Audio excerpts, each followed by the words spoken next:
ভারত রাশিয়ার সস্তা তেল কেনা অব্যাহত রাখছে এবং যুক্তরাষ্ট্রের চাপ উপেক্ষা করছে। মার্কিন কর্মকর্তারা মনে করছেন 2 মাসের মধ্যে নয়াদিল্লি আলোচনার টেবিলে ফিরবে এবং যুক্তরাষ্ট্রের সঙ্গে বাণিজ্য ও শুল্ক বিষয়ে সমঝোতার চেষ্টা করবে। এই অবস্থার কারণে ওয়াশিংটন ভারতকে সরি বলার দিকে চাপ দিচ্ছে।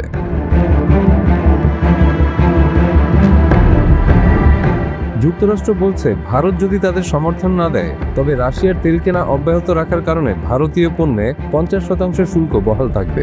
এর অর্ধেকই সরাসরি এই কার্যক্রমের শাস্তি হিসেবে বসানো হয়েছে।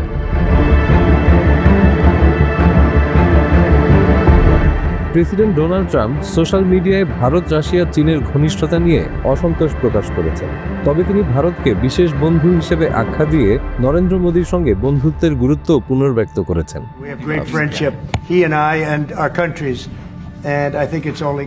ভারতের অর্থমন্ত্রী নির্মলা সীতারমণ স্পষ্ট করেছেন, নয়াদিল্লি তাদের জাতীয় স্বার্থ ও অর্থনৈতিক নিরাপত্তা বিবেচনা করে রাশিয়ার অপরিশোধিত তেল কিনবে। দেশটি চায় তেলের সহজলভ্যতা এবং সাশ্রয়কে অগ্রাধিকার দিতে, যাতে দেশের অর্থনীতি স্থিতিশীল থাকে।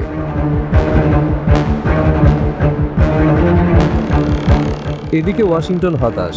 হোয়াইট হাউসে অর্থনৈতিক উপদেষ্টা কেভিন হ্যাসেট বলেছেন, ভারত রাশিয়ার তেল কেনা বন্ধ না করায় যুক্তরাষ্ট্র বিরক্ত হলেও আশা করছে ভবিষ্যতে পরিস্থিতি বদলাবে।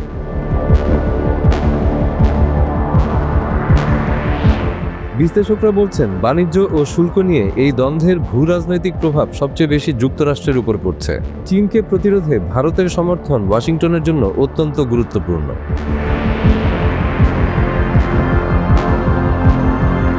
তবে ট্রাম্প প্রশাসন প্রকাশ্যে স্বীকার করছে না, ভারতের এই অবস্থান তাদের কৌশলগত পরিকল্পনায় সমস্যা তৈরি করছে। আন্তর্জাতিক বাজারে তেল সরবরাহ ও নিরাপত্তার ভারসাম্য এই দ্বন্দ্বে জটিলতার মুখে পড়েছে।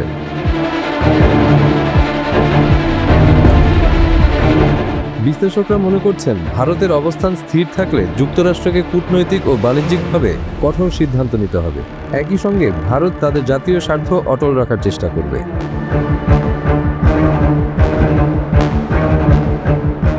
সবচেয়ে বড় প্রশ্ন হলো, নয়াদিল্লি কবে এবং কিভাবে যুক্তরাষ্ট্রের সঙ্গে আলোচনায় ফিরবে। দুই দেশের মধ্যে সমঝোতার দিক নির্দেশনা না আসা পর্যন্ত এই দ্বন্দ্ব চলবে এবং এটি এশিয়া ও বিশ্ব রাজনীতিতে বড় প্রভাব ফেলতে পারে।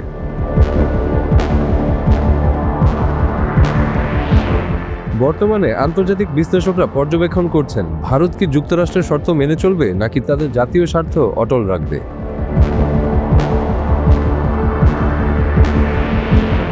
বাণিজ্য, শুল্ক, ভূ-রাজনীতি সবকিছু মিলিয়ে ভারত যুক্তরাষ্ট্র দ্বন্দ্ব এখন আন্তর্জাতিক নজরের কেন্দ্রে।